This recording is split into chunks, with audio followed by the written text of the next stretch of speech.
I was like an unprofessional storyteller when I first started because I was a Christian. I wanted to tell my story, but sometimes in my enthusiasm and excitement, I started with the end and then tried to make up some of the points from the journey along the way to make it up for it. And then my wife, who was a curriculum developer, said to me, "Hey, let's write a very simple workbook that you can follow in doing this." So I not only was very excited about it, but I said to her, why don't you write the curriculum and then we will have, I'll go and book us into churches so that we can tell, because I know one of the biggest challenge in many of the churches that I worked with in the past is people come in a one-day seminar. I was very excited about hearing other people tell their story, and then everybody wanted to tell their story, and then we set up an appointment to meet on a weekend later on, and nobody showed up. And I began to ask the question, why was there such an excitement and then nobody showed up to have a chance to tell their story to others? And I realized part of that was that a lot of people were not comfortable in telling their story, let alone some people are scared of hearing themselves and they don't feel comfortable with their voice. But then I said, why don't we do this? Why don't we train some people in a I remember we were living in Las Vegas and we were speaking to the pastor of the church, and I said, well, why don't we do this? Why don't we have we'll open our house for some of the young people to come and let us teach them the principles. And there are 4 principles that we mainly talked about. One is the setting. Where was the story of your life took place? What was it like to be where you were? Was it at nighttime? Was it in the afternoon? Was it in the morning? Talk about that for just a short time. It was in the morning, around 9 o'clock in the morning. I finished breakfast and I was heading over to my friend's house, and in doing so, something happened in my relationship with Jesus. And then the character would be, you would be the main character because it's your story. And then the other surrounding characters would be supportive characters. Your auntie, your uncle, what they said to you, or what was the lead up time where they became important in that part of your story. And you talk about that. You talk about the setting, the place, and the characters, the people who were involved, some of the people who were close enough, what they said, how did it impacted you? Did it make you discouraged, or did it make you encouraged to move forward with it? That's one. And then, of course, the third part is what happened. And what happened is your description of where you were in the prior to the event or prior to what happened, and when the event happened, what changed?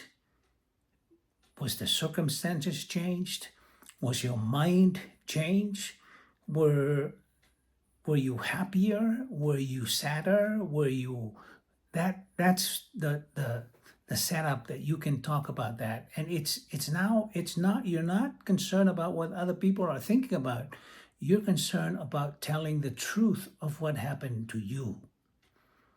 And then the final part of that is what was the result of what happened. And the result is where you say, when I was doing this is what happened. I felt peace. I had the joy. I felt free. That kind of change that took place.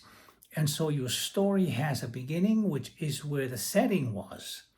Where were you when the first event happened in moving you from where you were mind-wise, mindset-wise, your emotions, your fears, and your insecurities, and then you move into a place where you were with people. Who were the people that were around you? Who were the people that you were more concerned about in the context of your story? What they said is also very important to state. And so, I was afraid of so and so. I heard. In some cases, we had in our training, when we take people through this, then you can see the wheel turn from the fear of talking, or the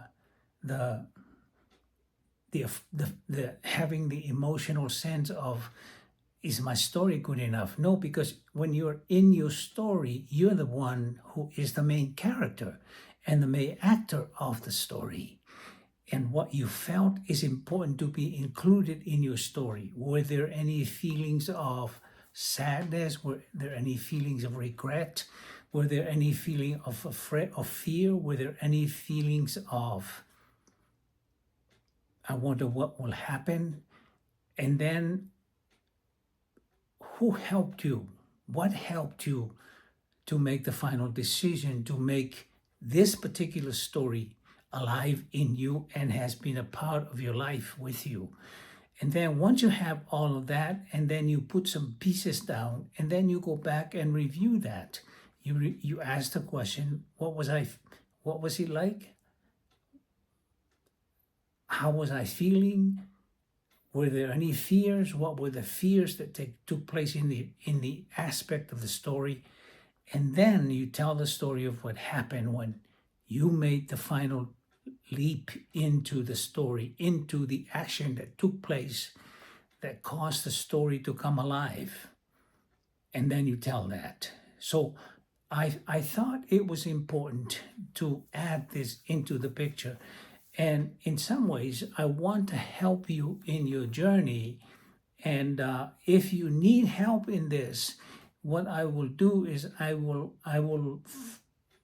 as you know, I am not good with the technical side, but we're putting and converting that curriculum together into a like a disk or software that you can download, and you can follow the prompt. You can print out the questions that are there that you can use to help you put the meat in the story. And the reason why this is important is because everybody should take this in the context of their own story, their life story. And when you put it in there, when the time comes for you to share it, you feel comfortable in having the opportunity, because you know you're gonna tell about something that was real with you. And now you can pass on the knowledge to some other people, and the experience that you had from before the event, before the decision you made to jump into that final destination of your story, has a lot of meaningful values for you and I.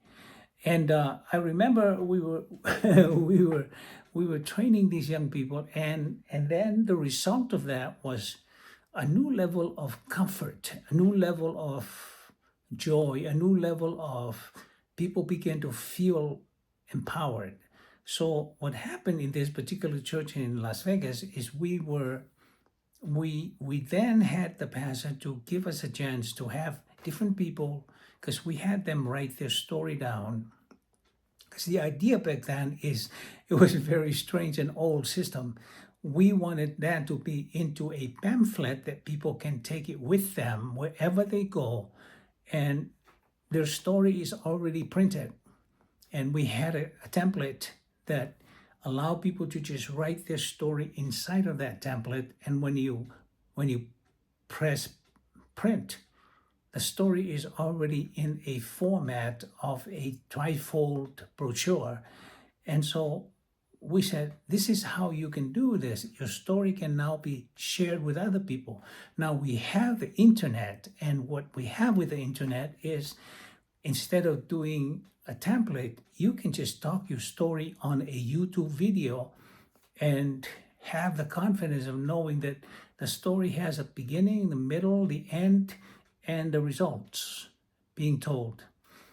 I we've done this in so many ways, and I can't tell you how exciting it was to see the face of people become confident and have a sense of, I can tell my story. Now, I'll take this into, because I wrote my story of my own journey, and some of it are on my YouTube videos now, on when I met Christ. And I wrote that in a pamphlet. And so I remember we were having dinner with a pastor. We were visiting a pastor in Southern California. And he said, well, it was late at night, and he said, "Hey, you want to go to the restaurant?"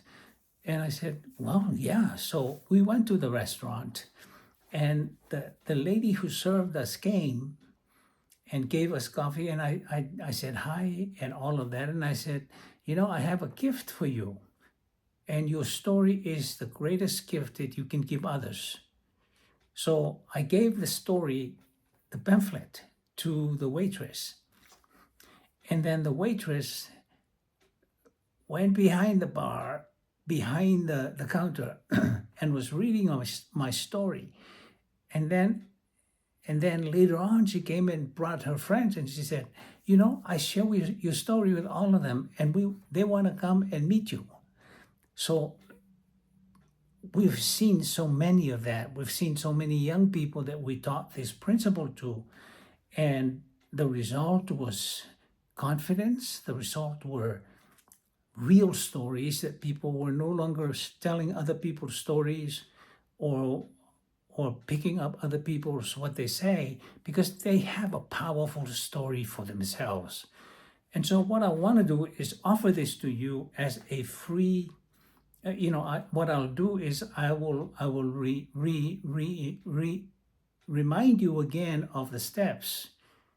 The setting is where the story took place, and you can make a statement there on the time of the day, whether it was a sunshine outside, or were you indoors or rainy outside, and you felt this sense of heaviness, and then what was the issue that you were going through, and who helped you along. These are called the acting, the special, or the extras. And so you might have someone that have really made a difference by their love for you, and someone who has made a difference by how they treated you, someone who has made a difference by how they love you, or whatever the case may be. But two other people, three other people made a contribution to make you feel more courageous to move forward. It's a very missing, to me, it's a missing art in helping people. And I talk to people today, and I have friends that I talked to last week, and I said to them, do you remember when you were, because like one young man that came to our organization when we were in, we were in Australia, and he came and he was late. He was a shy guy. And I reminded him when I was talking to him on the phone, I said, "Do you remember when you first came to our group?" And he said, "Yeah, I do." I was not too sure, but I was very thankful that you guys received me, you accepted me. And I decided then that your story is the foundation for me to build my story on top of it. Today, he is the leader of so many organizations back in the islands of Fiji, where he goes and do rugby clinics. As you know, Fiji is one of the top nation with their seven rugby team. And so it's a big focus around the islands, with Fiji in particular. But this young man has done so well with that, because he leads a group up in the northern Australia, and he had leaders in Brisbane, he has leaders in Sydney, he has leaders in Japan. He has leaders back in the islands of Fiji. But it started with his own journey. And so I said to him, remember when you had that, when you started, and that's your story. And nobody can tell that story better than you, because now you have many other people who are looking to you and you're example to them that cause them to be courageous and move forward. So those are some of the things that I think will be very helpful. And if I can be of help to you, you can always comment down below on where you're looking, where you're seeing this video from, and comment on what you want me to respond to you on, which area that I can clarify for you, the setting, the supporting actors in your story, people who helped you along the way, and what did they say, what did they do, and how did that make you feel? And then when you make the decision to move forward, what happened? How did you feel different? Was there any joy at the end of that rainbow? And comment and write to me. I've also set up a community on my YouTube channel. There's a community of people. I would love to hear how this has come across for you, and what ways that you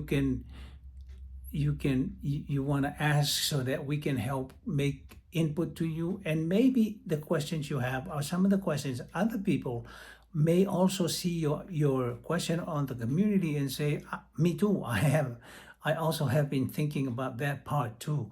I have a hard time making the adjustment. Now, a lot of this for me has been what led up to my own conversion. And this is why I am very strong advocate for the idea that if we're talking about your relationship with God, there is a place where a lot of people have been rejected. They feel ashamed. They feel not so good.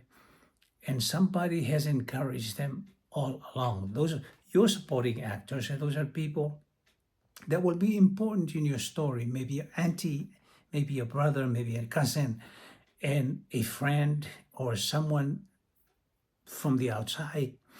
And you write about that. And in the community, you can say, you can even tell us some of the principles that you're picking up from this video that will help you put definition into a story that you have. Remember, your story is the gift that you can give to others.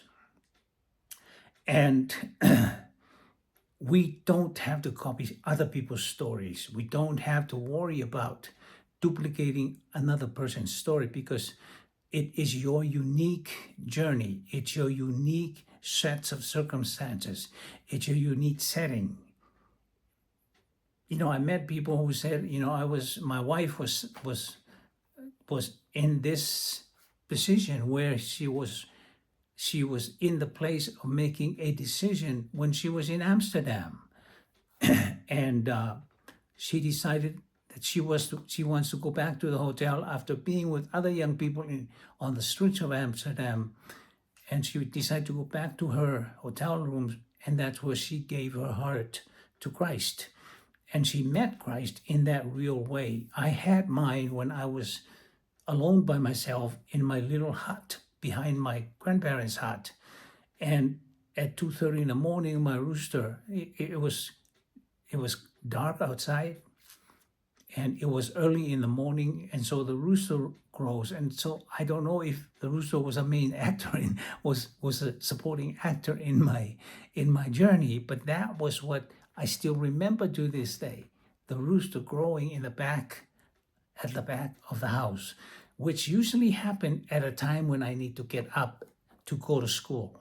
It's walking to school 9 miles into the jungle. But that became my story, and that was part of what I go back to all the time. When I'm having difficulties in life, I sit back and I go back to that morning and to hear the rooster in the back of my mind, and then to have that sense and that feeling of the light shining right into my heart. And I got up and I heard the voices. One voice said, "You belong to me and you're mine." And I felt for the first time being cleansed, free, and all of that. And those are the feelings when I go through a difficult time in my life. I go back to that place. And when things seems to be so impossible, I go back to that point and I said, God, when nobody knew me, when I was just a lonely senior in high school and ashamed, don't know how to talk to people, don't know how to talk to girls. But when you visited me, you showed me the possibilities of what my life can become. Sometimes that's the first moment when you have an experience of your story with God. Those are some of the moments that will give you the indicators of what life will be like at the end. Because if He can come and put freedom in your heart, then anywhere, regardless of what the circumstances be, wherever you are, that becomes the basis that you can go back to and become the talk that will draw you back to that place. So if you found any value in this, please comment down below, and also go to the community that I set up for you and ask a question or something that you want, some comment or some feedback from us and from me to help you along your journey. This is about you and me having an impact that nobody can fathom what it would be like. So this is Susanele. I'll say thank you for coming back. And by the way, I'm titling this "The Art of Telling Your Story," and I hope we can reach out and touch each other with feedback and support so that your story can be created and be told over and over again to bless other people. Bye-bye for now.